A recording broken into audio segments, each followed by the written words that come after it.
आप सभी भाई बहनों का आध्यात्मिक ऑक्सीजन की लघु ज्ञान संदेश कक्षा में एक बार फिर स्वागत है।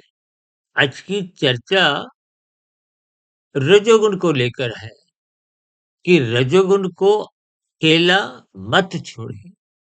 यूं तो ये पंक्ति ही एक दार्शनिक स्थिति है। इसका अभिप्राय यही है कि रजोगुण के साथ सतोगुण की स्थिति बनाए रखिए।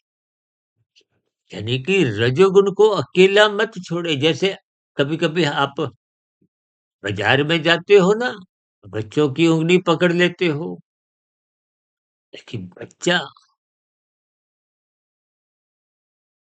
आपसे जुदा नहीं हो जाए। भगवान श्री कृष्ण जी ने गीता में अर्जुन के रथ के 5 घोड़ों की स्थितियों को, उनकी लगाम अपने हाथ में रखी है। यानी कि 5 घोड़े गए कि हमारी इंद्रियां आंख, नाक, जिह्वा, त्वचा, कान, ये भोग विषय है।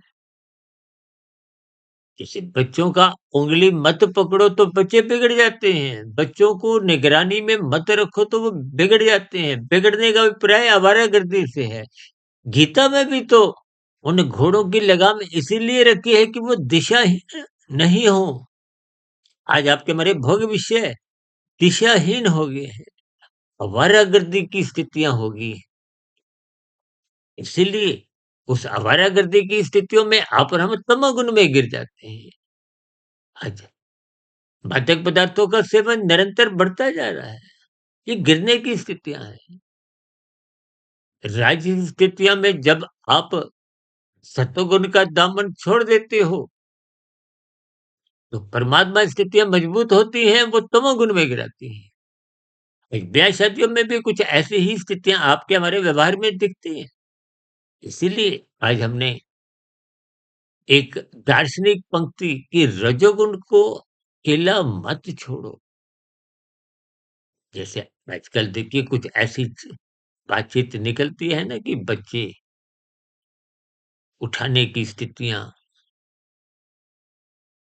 कि तमोगुण भी तो राजसी मनुष्यों पर हमला करता है।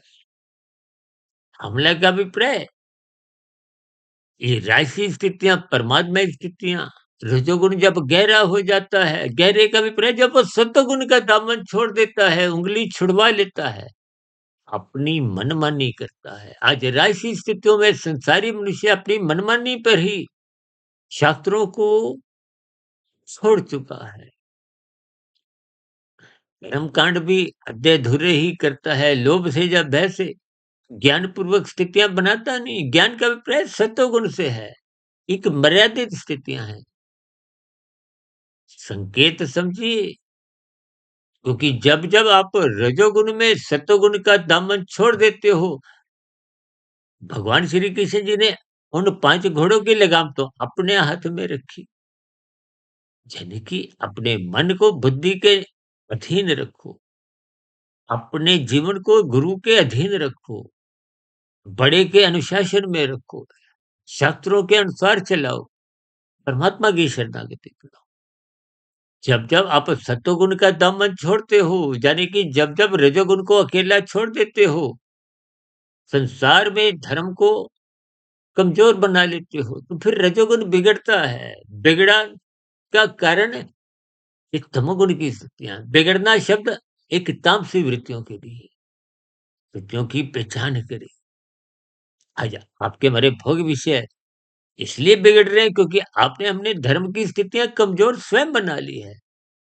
सत्संग करते नहीं या अद्धा-अधूरा करते हैं, ब्रह्म मुहूर्त में उठते नहीं, तो फिर राजसी स्थितियाँ की हमारी बढ़ती जा रही हैं। आपने रजोगुण पर एक नियंत्रण नहीं रखा, तो फिर ये तामसी वृत्तियाँ नाचती हैं, पशु वृत्तियाँ निरंतर आपके हमारे व्यवहार का हिस्सा बन जाती हैं, कानून का उल्लंघन होने लगता है, शास्त्र विरुद्ध पाप कर्म कब कितने होने लगते हैं। उस सत्संग के अभाव में ब्रह्म मुहूर्त में आप और हम उठते नहीं, तो स्थितियाँ निश्चित रूप से बिगड़ती हैं। इन पर चिंतन करें, विचार करें।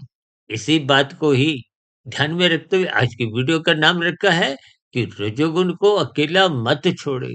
अकेला पाते ही ये तमोगुण का आक्रमण कहो, नकारात्मक स्थितियाँ कहो, बुराई कहो, आपके हमारे जीवन में कब प्रवेश कर जाते हैं, पता नहीं चलता। स्थितियों पर विचार करें।